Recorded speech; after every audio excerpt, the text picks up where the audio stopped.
Hi, I'm gonna show you how to set up the V7 doorbell camera.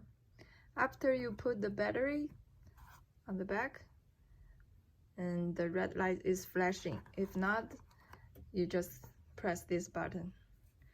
And you need to download this app and sign up an account, log into your account. And this is the app. Click it. Okay, press this app. The first one. Next. Yes. And you can put your name of the device and put your Wi-Fi password.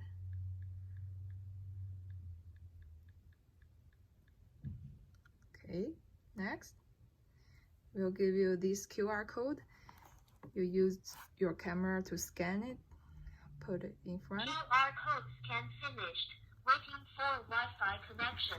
Okay, now let's wait. The device is connecting to your Wi-Fi.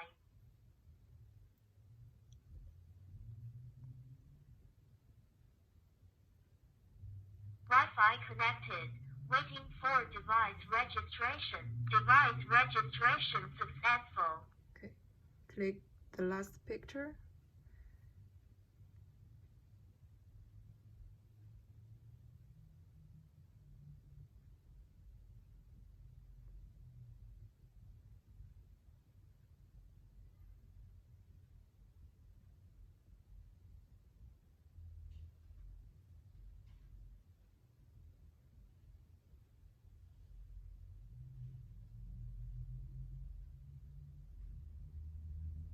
Okay, it's connected.